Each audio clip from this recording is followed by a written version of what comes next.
മുഖ്യമന്ത്രി അതിനു മേലെ കയറിയിട്ട് ഓണറേറിയം കൊടുക്കുന്ന പ്രശ്നമില്ല എന്ന്. എന്ത് അധികാരമാണ് ഈ മുഖ്യമന്ത്രിക്ക്? എന്ത് ജനാധിപത്യബോധമാണ് ഈ മുഖ്യമന്ത്രിക്ക്? പിന്നെ എന്തിനു വേണ്ടിയാണ് നിങ്ങൾ ഈ കമ്മീഷൻ ഉണ്ടാക്കിയിരിക്കുന്നത്? കമ്മീഷൻ പ്രഹസനമാണ് എന്നുള്ളതിന്റെ, അഥവാ പ്രഹസനമാക്കും എന്നുള്ളതിന്റെ പ്രത്യക്ഷ തെളിവാണ് മുഖ്യമന്ത്രിയുടെ പ്രഖ്യാപനം. നിങ്ങൾ യഥാർത്ഥത്തിൽ പൊതുപണിമുടക്കിൽ പങ്കെടുക്കുമ്പോൾ ഈ സമരം ഒത്തുതീർപ്പിക്കുണ്ടാക്കിക്കൊണ്ട് പോകേണ്ടതായിരുന്നു. അങ്ങേയറ്റം പ്രധാനപ്പെട്ട ഡിമാൻഡാണ് ഈ പണിമുടക്കിൽ ആശാവർക്കർമാർ നടത്തിക്കൊണ്ടിരിക്കുന്ന സെക്രട്ടേറിയറ്റ് മുമ്പിലെ ഈ സമരം ഒത്തുതീർപ്പാക്കിക്കൊണ്ട് മാത്രമേ നിങ്ങൾക്ക് മുമ്പോട്ട് പോകാൻ പറ്റുള്ളൂ. രാജ്യത്തെ 10 കേന്ദ്ര ട്രേഡ് യൂണിയനുകൾ ചേർന്നു BMS ഒഴികെയുള്ള ബാക്കി എല്ലാ ട്രേഡ് യൂണിയനുകളും, കേന്ദ്ര ട്രേഡ് യൂണിയനുകളും സംയുക്തമായി പ്രഖ്യാപിച്ചതാണ് ഈ പണിമുടക്ക്. ഈ പണിമുടക്കിന് ആധാരമായിട്ടുള്ള ഡിമാൻഡുകൾ എന്താണെന്ന് നമുക്കറിയാം. ഈ ഗവൺമെന്റ്, നരേന്ദ്രമോദിയുടെ ഗവൺമെന്റ് അധികാരത്തിൽ വന്നതിന് ശേഷം തന്നെ നിരവധി തവണ ദ്വിദിന പണിമുടക്കും ഏകദിന പണിമുടക്കുകളും മറ്റു ധാരാളം സമര പരിപാടികളും നടന്നിട്ടുണ്ട്. അതിലെല്ലാം പ്രധാനപ്പെട്ട ഡിമാൻഡുകൾ തൊഴിലാളികൾക്കെതിരെ ഈ സർക്കാർ കൊണ്ടുവന്നിട്ടുള്ള തൊഴിലാളി വിരുദ്ധ ജനവിരുദ്ധ നിയമങ്ങളാണ്. ഈ നിയമങ്ങൾക്കെതിരെ ശക്തമായ പ്രക്ഷോഭം രാജ്യത്ത് അനവധി തവണ നടന്നിട്ടുണ്ട്. ലേബർ കോഡുകൾ മോഡി ഗവൺമെന്റ് കൊണ്ടുവന്നപ്പോൾ തന്നെ അതിനെതിരെ ശബ്ദമുയർന്നതാണ്. ഈ രാജ്യത്ത് നിലവിലുണ്ടായിരുന്ന വളരെ സുപ്രധാനങ്ങളായ 27 തൊഴിൽ നിയമങ്ങൾ എല്ലാം തന്നെ 27 തൊഴിൽ നിയമങ്ങളും എടുത്ത് ചവറ്റുകൊട്ടയിൽ ഇട്ടിട്ട് കോർപ്പറേറ്റുകൾ അദാനിയും അംബാനിയും പറഞ്ഞു കൊടുത്ത അതേ കാര്യങ്ങൾ, അവരുടെ മൂലധന താല്പര്യങ്ങൾക്ക് അനുസൃതമായ കാര്യങ്ങൾ എഴുതി ചേർത്തുകൊണ്ട് 4 ലേബർ കോഡുകളാണ് നരേന്ദ്രമോദി ഗവൺമെന്റ് കൊണ്ടുവന്നത്. അതിൽ മിനിമം കൂലിയില്ല, പെൻഷനില്ല, ഗ്രാറ്റുവിറ്റി ഇല്ല. എത്ര സമയം വേണമെങ്കിലും ഒരു തൊഴിലാളിയെ കൊണ്ട് പണിയെടുപ്പിക്കാം. 8 മണിക്കൂർ ജോലി എന്ന ആ കാര്യം പോലും നൂറ്റാണ്ടുകൾക്ക് മുമ്പ് പടവെടുത്ത് നേടിയെടുത്താണ് 8 മണിക്കൂർ ജോലി. ആ 8 മണിക്കൂർ ജോലി പോലും ഇല്ലാതാക്കിക്കൊണ്ട് 14 മണിക്കൂർ വരെ നീളുന്ന രീതിയിൽ ഒരു തൊഴിലാളിയെ കൊണ്ട് ജോലി ചെയ്യിപ്പിക്കാമെന്നുള്ളതാണ്. സ്ത്രീകൾക്ക് നേർക്കുള്ള ആക്രമണങ്ങൾ അതിനേക്കാൾ കൂടുതലാണ്. സ്ത്രീകൾക്ക് ധാരാളം സാമൂഹ്യ സുരക്ഷാ നിയമങ്ങൾ അതിനകത്തുണ്ട്. നമ്മുടെ നേരത്തെ നിലവിലുണ്ടായിരുന്നു. അവരെ ജോലി എടുപ്പിക്കുന്നതിനും അവരുടെ സമയക്കെടുത്തുകയും അവരുടെ മെറ്റേണിറ്റി ബെനിഫിറ്റ് അതുപോലെ ധാരാളം കാര്യങ്ങളുണ്ട്. അതെല്ലാം എടുത്തു കളഞ്ഞുകൊണ്ട് ഈ ലേബർ കോഡുകൾ പറയുന്നത് സ്ത്രീകളും പുരുഷന്മാരും തുല്യമാണല്ലോ, അതുകൊണ്ട് അവരെ എപ്പോൾ വേണമെങ്കിലും ജോലി ചെയ്യിപ്പിക്കാം. രാത്രി 10 മുതൽ രാവിലെ 6 വരെയുള്ള സമയത്ത് പോലും ജോലി ചെയ്യിപ്പിക്കാൻ ഒരു കുഴപ്പവുമില്ല എന്നാണ് പറഞ്ഞത്. നമുക്കറിയാം എത്ര സ്ത്രീകളാണ്, എത്ര പെൺകുട്ടികളാണ് അപമാനിക്കപ്പെട്ടതെന്നും പിച്ചു ചീത്തപ്പെട്ടതെന്നും, പല ആശുപത്രി വരെ ജോലി ഇടങ്ങളിൽ. അപ്പം അതുപോലുള്ള പല നിയമങ്ങളും കൊണ്ടുവന്നിരിക്കുകയാണ്. ഈ ലേബർ കോഡുകൾ പിൻവലിക്കണം എന്നുള്ളതാണ്, ഈ 4 ലേബർ കോഡുകളും പിൻവലിക്കണം എന്നുള്ളതാണ് ഇന്ന് നടത്തുന്ന പണിമുടക്കിന് സുപ്രധാനമായ ഡിമാൻഡ്. അതേപോലെ തന്നെയുള്ളതാണ് നമ്മുടെ രാജ്യമെന്ന് അവകാശപ്പെടാനുണ്ടായിരുന്ന നമ്മുടെ പൊതു സ്വത്തുകൾ, പൊതുമേഖലാ സ്ഥാപനങ്ങൾ, അതെല്ലാം ഇന്ന് ഏതാനും കുത്തകകളുടെ കയ്യിലേക്ക് കൈമാറിക്കൊണ്ടിരിക്കുകയാണ്. നമ്മുടെ റെയിൽവേ സ്റ്റേഷനുകൾ നമ്മുടേതാണെന്നാണ് അറിഞ്ഞത്. നമ്മുടെ റെയിൽവേ സ്റ്റേഷൻ, നമ്മുടെ ഇന്ത്യൻ റെയിൽവേ എന്ന് പറഞ്ഞാൽ ലോകത്തെ റെയിൽവേകളിൽ ഏറ്റവും മുന്തി നിൽക്കുന്ന റെയിൽവേയാണ് ഇന്ത്യൻ റെയിൽവേ. നമുക്ക് അഭിമാനകരമായിരുന്ന ഇന്ത്യൻ റെയിൽവേ ഇന്നിപ്പോ നമ്മൾ കാണാം എല്ലാ റെയിൽവേ സ്റ്റേഷനും ചെന്നാൽ തകൃതിയുള്ള പണി നടക്കുകയാണ്. എല്ലാ റെയിൽവേ സ്റ്റേഷനും പൊളിച്ചിട്ടിരിക്കുകയാണ്. എന്താണ് റെയിൽവേ സ്റ്റേഷൻ അങ്ങ് ഗംഭീരാക്കുക എന്നാണ് നമ്മൾ വിചാരിക്കുന്നത്. യഥാർത്ഥത്തിൽ അത് പണിത് എല്ലാം ഹൈ ലെവലാക്കി എറോഡ്രാമിന് തുല്യമാക്കുന്നതാണ് പറയുന്നത്. അങ്ങോട്ടാക്കിയിട്ട് പിന്നെ കൊടുക്കാൻ പോകുന്ന അദാനിയുടെയും അംബാനിയുടെയും അതുപോലുള്ള ടാറ്റയുടെയും ബിർളയുടെയും കയ്യിലേക്കാണ്, കുത്തകളുടെ കയ്യിലേക്കാണ്. പരിഷ്കരിച്ചു കൊടുക്കാനുള്ള ജനങ്ങളുടെ ചെലവിൽ അതിന് വേണ്ട എല്ലാ നവീകരണവും നടത്തി എന്നിട്ട് അവസാനം കുത്തകളുടെ കയ്യിൽ കൊടുക്കുക എന്നുള്ളതാണ്. നമ്മുടെ ഈ തിരുവനന്തപുരത്ത് നമ്മുടെ വിമാനത്താവളമുണ്ടല്ലോ, തിരുവനന്തപുരം വിമാനത്താവളം വളരെ അഭിമാനകരമായ വിമാനത്താവളം. ഇന്നിപ്പോ നമ്മളതല്ല, അത് അദാനിയുടെ വിമാനത്താവളമാണ്. അങ്ങനെ രാജ്യത്തുള്ള വിമാനത്താവളങ്ങൾ മുഴുവൻ അവർ കുത്തകൾക്ക് കൈമാറി. തുറമുഖങ്ങൾ കൊട്ടിഘോഷിച്ച് കൊണ്ടുവന്നൊരു തുറമുഖമുണ്ട് ഇവിടെ, വിഴിഞ്ഞം തുറമുഖം.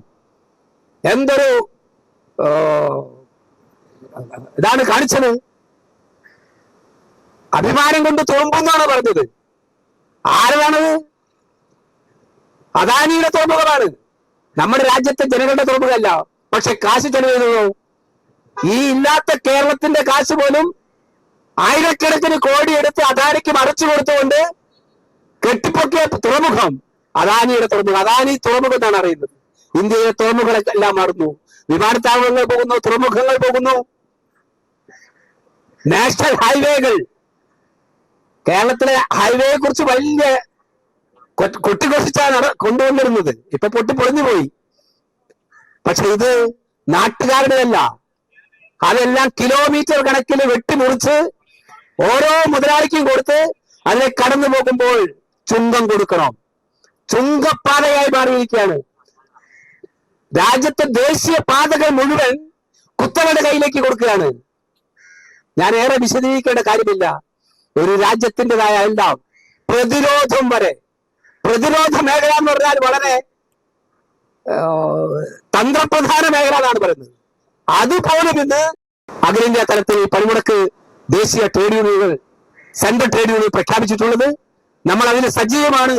ഇന്ത്യയിൽ അങ്ങോളം ഇങ്ങോളം ഈ പണിമുടക്കിൽ നമ്മൾ പങ്കെടുത്തുകൊണ്ടിരിക്കുകയാണ്. ആശാ വർക്കർമാർ അതിലെ പ്രധാനപ്പെട്ടതാണ്. ഇവിടെ എസ് പറയുകയുണ്ടായി, 1 കോടി സ്കിൽ വർക്കേഴ്സാണ് ഇന്ത്യയിൽ പ്രവർത്തിക്കുന്നത്. 1 കോടി സ്ത്രീകളാണ് പണിയെടുക്കുന്നത് സ്കിൽ വർക്കേഴ്സായിട്ട്. എന്താണ് അവരുടെ നിലവിലുള്ള തൊഴിൽ സ്ഥിതി? അവർ തൊഴിലാളികളല്ല. 1 കോടി മനുഷ്യർ പണിയെടുക്കുകയാണ്, സ്ത്രീകൾ പണിയെടുക്കുകയാണ് സർക്കാരിന്. എന്നിട്ട് ഇൻസെന്റീവ് എന്ന് മോഡറേറ്റ് പറഞ്ഞിട്ട് എന്തെങ്കിലും ഇത് കൊടുക്കുന്നു, ജീവിച്ചു പോകാൻ വേണ്ടി മാത്രം. നാളെയും നമ്മൾ പണിക്ക് ചെല്ലണമല്ലോ, അതിനാണെന്ന് പറയുന്നു. പക്ഷെ അതിന് പോലും തികയാത്ത തുകയാണ് കൊടുക്കുന്നത്. ആശാ വർക്കർമാർ 10.5 ലക്ഷത്തോളം വരും ഇന്ത്യയിൽ. നമ്മുടെ കേരളത്തിൽ 26,725 ഉള്ളൂ. പക്ഷേ നമ്മുടെ സഹോദരിമാരെ, നമുക്ക് അഭിമാനിക്കാം. ഇന്ന് ഈ പണിമുടക്ക് നടക്കുമ്പോൾ ലോകം തന്നെ ഉറ്റുനോക്കുന്ന സ്ത്രീ തൊഴിലാളികളുടെ സമരം നമ്മുടെ ഈ കേരളത്തിൽ ആശാ വർക്കർമാർ നടത്തിക്കൊണ്ടിരിക്കുകയാണ്. അതാണ് ഈ പണിമുടക്കിന്റെ ഏറ്റവും വലിയ പ്രത്യേകത. ലോകം ശ്രദ്ധയാകർഷിക്കുകയാണ്. ലോകത്തുള്ള എല്ലാ രാജ്യങ്ങളിലും സ്ത്രീ തൊഴിലാളികൾ അങ്ങേയറ്റത്തെ പൂർണ്ണവും ചൂഷണവും സഹിച്ചുകൊണ്ടിരിക്കാൻ, ചൂഷണത്തിന് വിധേയമായിക്കൊണ്ടിരിക്കാൻ. ആ സന്ദർഭത്തിലും പണിമുടക്കുകളും സമരങ്ങളുമില്ല, അതിന് പ്രതിഷേധങ്ങളില്ല.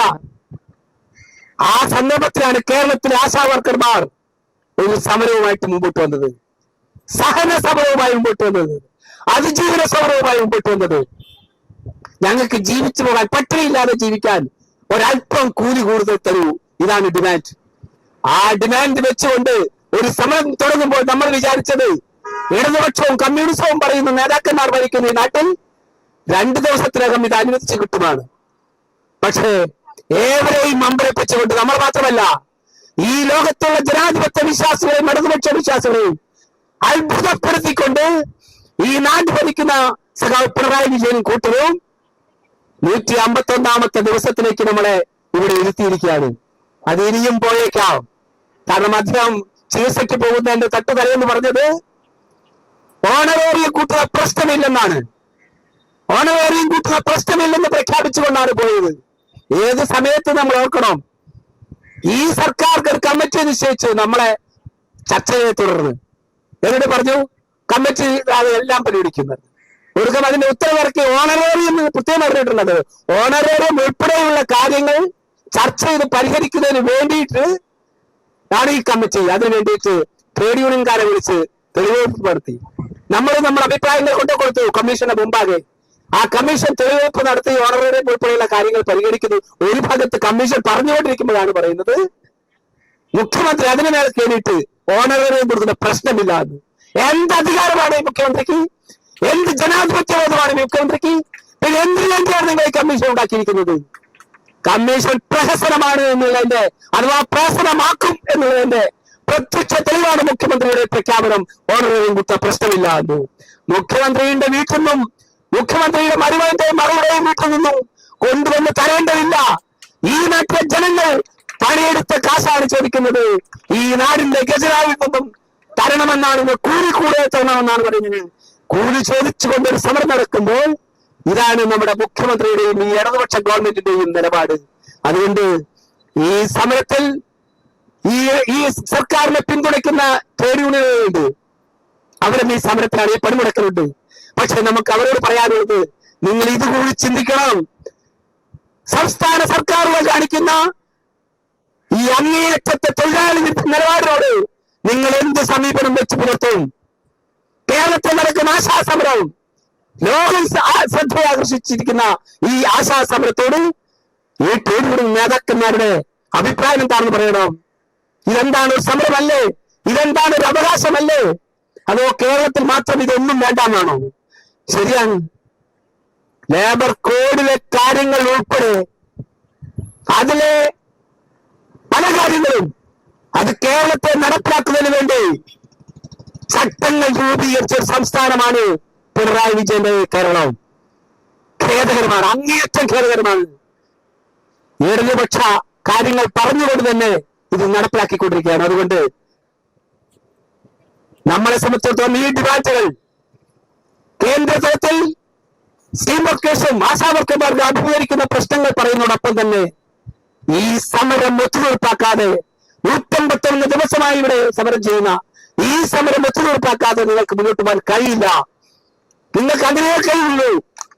നിങ്ങൾ യഥാർത്ഥത്തിൽ പൊതുപണിമുടക്കിൽ പങ്കെടുക്കുമ്പോൾ ഈ സമരം ഒത്തുതീർപ്പിക്കൊണ്ടാക്കിക്കൊണ്ട് പോകേണ്ടതായിരുന്നു. കാരണം പൊതുപണിമുടക്കുന്ന ഡിമാൻഡാണ് നമ്മൾ ഉയർത്തിയിട്ടുള്ളത്. ഈ ഡിമാൻഡ് ഒരു കാരണവശാലും ഇതിൽ നിന്ന് വ്യത്യസ്തമായ ഒരു ഡിമാൻഡല്ല. സ്ത്രീ തൊഴിലാളികൾ നടത്തുന്ന ഈ സമരത്തിന്റെ ഡിമാൻഡ് അങ്ങേയറ്റം പ്രധാനപ്പെട്ട ഡിമാൻഡാണ് ഈ പണിമുടക്കിൽ. അതുകൊണ്ട് ഈ സമരം ലോക ശ്രദ്ധയാകർഷിച്ച ഈ സമരം ഒത്തുതീർപ്പാക്കാൻ സർക്കാർ മുമ്പോട്ട് വരണമെന്ന് ഈ പണിമുടക്കിന്റെ വേളയിൽ ലോകം ശ്രദ്ധ ആകർഷിച്ചിരിക്കുന്ന ആശാവർക്കർമാർ നടത്തിക്കൊണ്ടിരിക്കുന്ന സെക്രട്ടേറിയറ്റ് മുമ്പിലെ ഈ സമരം ഒത്തുതീർപ്പാക്കിക്കൊണ്ട് മാത്രമേ നിങ്ങൾക്ക് മുമ്പോട്ട് പോകാൻ പറ്റുള്ളൂ. എങ്കിൽ മാത്രമേ ഈ സമരത്തിൽ നിങ്ങൾ ഉയർത്തുന്ന മുദ്രാവാക്യത്തോട് ആത്മാശ്രയം നിങ്ങൾക്ക് ഉണ്ട് എന്ന് ലോകം മനസ്സിലാക്കുന്നു എന്ന് നിങ്ങൾ ഉൾക്കൊള്ളണമെന്ന് ആവശ്യപ്പെട്ടുകൊണ്ട് അഭ്യർത്ഥിച്ചുകൊണ്ട് ഈ പണിമുടക്കിന്റെ ഈ സംഗമത്തിൽ എത്തിച്ചേർന്ന മുഴുവൻ ആശാ തൊഴിലാളികൾക്കും അഭിവാദ്യങ്ങൾ അർപ്പിച്ചുകൊണ്ട് കേരള ആശാ ഹെൽത്ത് വർക്കേഴ്സ് അസോസിയേഷന്റെ പേരിൽ അതിന്റെ പ്രസിഡന്റ് എന്ന നിലയ്ക്ക് അഭിവാദ്യങ്ങൾ അർപ്പിച്ചുകൊണ്ട് ഞാൻ ഈ സമരം, ഈ ബൈക്ക് റാലിയും നമ്മൾ നടത്തിക്കൊണ്ടിരിക്കുന്ന ഈ പ്രകടനവും ഉദ്ഘാടനം ചെയ്തുകൊണ്ട് അവസാനിപ്പിക്കുന്നു. ഇംഗ്ലണ്ട് സിന്ദാബാദ്, Kerala Asha health workers association സിന്ദാബാദ്, ആശാ സമരം സിന്ദാബാദ്.